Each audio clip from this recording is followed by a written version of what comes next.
개인의 성과를 인정하지 않는 충주시장에 대한 재판입니다. 제가 사실 충주시에 엄청난 기여를 했습니다. 그거에 대한 보상이 없었다. 몸에 힘이 들어가면 이 유튜브는 항의적인 것이 나올 수가 없잖아요. 때가 되면 다 꽃이 필 거라고 생각합니다. 원고와 피고 중에게 지옥행을 선고합니다. 소가우스 사건도 진지하게 판결해 드립니다. 지옥에서 온 판사 정재민입니다. 이번 주 지옥법정에서는 개인의 성과를 인정하지 않는 꼰대 충주시장에 대한 재판이 열렸는데요. 원고 충주시 홍보맨 김선태 씨는 8년간 충주의 청춘을 다 바쳤습니다.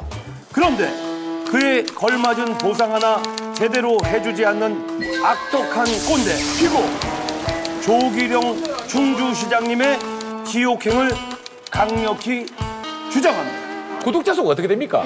현재 28만 명 정도 됩니다. 서울시가 한 17만 정도 될 겁니다. 원고는 자신이 운영한 충주시 유튜브가 흥행에 성공했지만 그에 걸맞은 보상을 제대로 해주지 않은 악덕한 충주시장의 지옥행을 주장하고 있고요. 지역의 시민들이 칭찬하고 시민들이 알아보고 하는 게 최고의 영광입니다. 역시. 오늘도 바라겠습니다. 때가 되면 다 꽃이 필 거라고 생각합니다. 안 믿으시나요? 믿어보세요. 이에 맞서 피고는 공무원으로서 명예와 찬사를 받았으면서 승진까지 운운하는 것은 원고가 공무원으로서의 선을 넘었다고 주장하면서 팽팽한 법정 공방이 이어졌습니다. 원고가 기여한 만큼 피고가 정당한 보상을 해주었는가, 이것이 이 사건의 쟁점이라고 할 수 있습니다. 첫 번째 쟁점, 원고가 충주시에 어느 정도 기여를 했는지 좀 얘기를 해보겠습니다.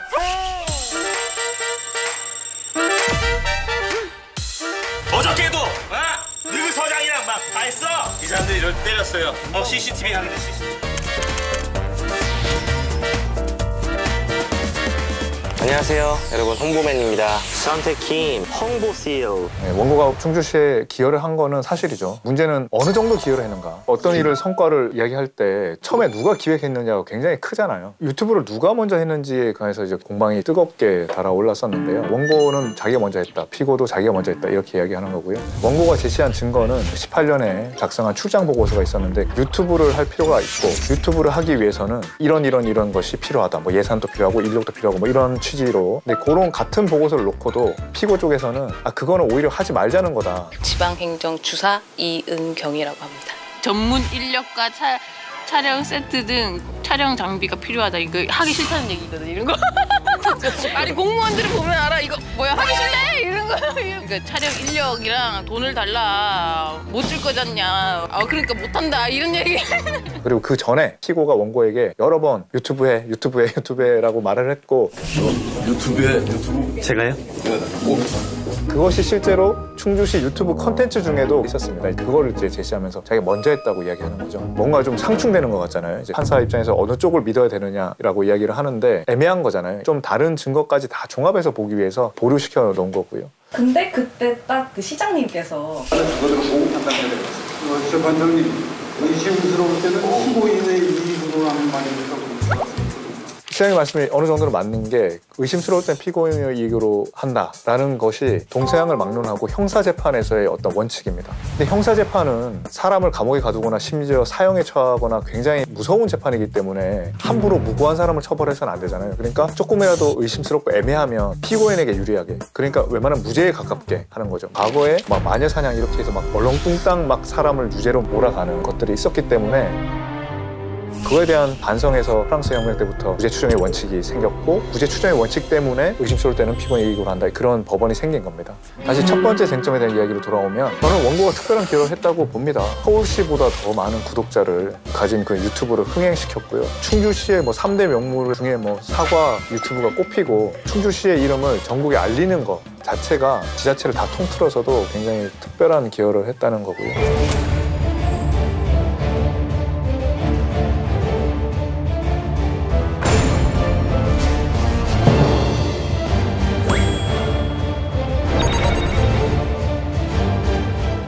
이제 두 번째 쟁점은 피고의 보상이 적정한가 하는 겁니다. 원고는 일단 피고가 자기의 노력에 대해서 하나도 보상을 해주지 않았다. 뭐 심지어 처음에는 칭찬도 인정도 해주지 않았다 막 이렇게 이야기를 하거든요. 근데 이제 재판 과정에서 그냥 피고가 인정한다, 사랑한다 심지어 그렇게 해서 막 인정 막 해요. 저 친구는 아이콘 하나, 그림 하나, 단어 하나를 놓고 마치 스티브 잡스가 뭐 브리핑하듯이 아주 잘 좀 더 구체적인 정황이 있어요. 예를 들면 상입니다. 상. 피고는 원고에게 충주를 빛낸 얼굴상이라는 거를 수여한 적이 있더라고요. 자기가 시장을 오셨던 2021년 원고가 8급이었는데 7급으로 승진을 시켜줬다. 근데 이제 원고 입장에서 보면 이건 별것 아니라는 거죠. 실리적이지 않다. 그 8급에서 7급으로 올라간 거는 이미 동기들도 다 그때 그맘때에 올라가는 특별한 기회가 없어도 승진했을 거기 때문에 특별한 기회에 대한 보상이 아니라는 거죠. 이제 피고는 원고가 오히려 질투를 받고 미움을 받고 또 계속 헝그리 정신을 가지고 하는 게 일을 더 잘할 수 있다 이렇게 이야기를 해가지고 그 지역에 이제 장이 너무 한 사람을 대놓고 이렇게 자꾸 칭찬하고 하면은 시샘을 받을 수 있고 첫 번째, 두 번째 저 친구가 또 더 잘해야 되겠다고 몸에 힘이 들어가면 이 유튜브는 창의적인 것이 나올 수가 없잖아요. 근데 그 말 자체가 이미 특별한 걸 안 해줬다는 거잖아요. 특별한 보상을 해주지 않았다는 걸 자백하고 있는 거였기 때문에 충분한 보상을 해주지 않은 게 확실하다 이렇게 저는 판단했습니다. 지금 이제 쟁점이 원고는 특별한 기여를 했다. 근데 피고는 그에 걸맞은 보상을 못 줬다는 거잖아요. 그러면 걸맞은 보상이 되려면 대체 뭘 해줘야 되냐 하면 특별 승진을 해줘야 된다는 거예요. 어떤 보상을 받아야 그에 걸맞은 보상이라고 생각하십니까? 시원하게 말씀하십시오. 시원하게. 네네. 뭐 최소한 6급 특별 승진 정도는 해줘야. 세 번째 쟁점은 원고의 특별 승진은 정당한가입니다.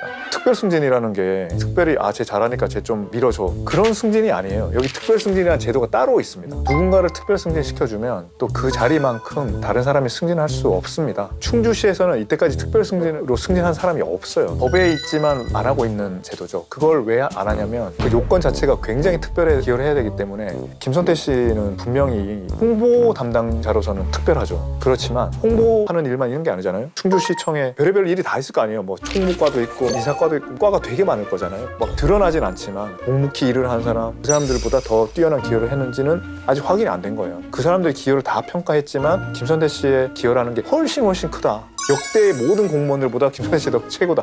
이런 거를 확인이 돼야 그걸 줄 수 있는 거거든요. 근데 재판 중에는 그런 부분이 주장이 입증되지 않았어요.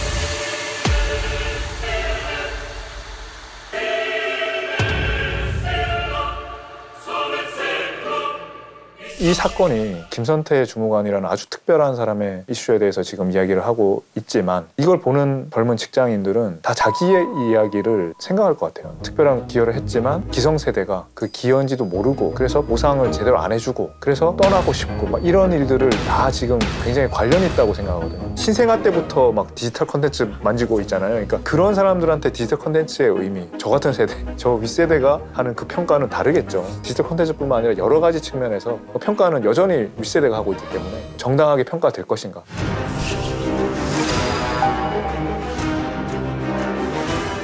이러한 점들을 고려했을 때 원고와 피고 중 피고 조길형에게 홍보맨 인턴 지옥행을 선고합니다. 제가 홍보맨 인턴 지옥행이라는 거는 시장님이 홍보맨 인턴을 해보라는 겁니다. 유튜브 컨텐츠를 기획을 하고 찍으러 다니고 해보면은 이게 얼마나 어렵고 힘든지를 알 수 있지 않겠어요? 근데 그 컨텐츠의 주인공이 이제 MZ세대 공무원이 되는 거죠. 아무래도 주인공을 그들로 잡고 어떤 컨텐츠를 기획하게 되면 그 사람들이 뭘 좋아할까 이런 걸 막 계속 생각하다 보면 자연스럽게 이 사람들이 이 공무원 조직에서 계속 활동하고 생활하려면 어떻게 해야 될까를 고민하게 될 것 같아요. 그래서 이걸 한번 해보시라고 홍보맨 인턴 지옥행을 선고했습니다. 자, 조인턴 빡빡 세게 두고 보자. MZ세대를 위한 콘텐츠를 만들 거예요. 콘텐츠에 대한 아이디어가 있나요? MZ세대들이 원하는 직장 분위기? 조금 더 신선한 건 없나요? 완전 영하다, MZ스럽다 이런. 네, 여기까지 지옥에서 온 판사 정재민이었습니다. 구독, 좋아요, 알림 설정 부탁드립니다. 감사합니다.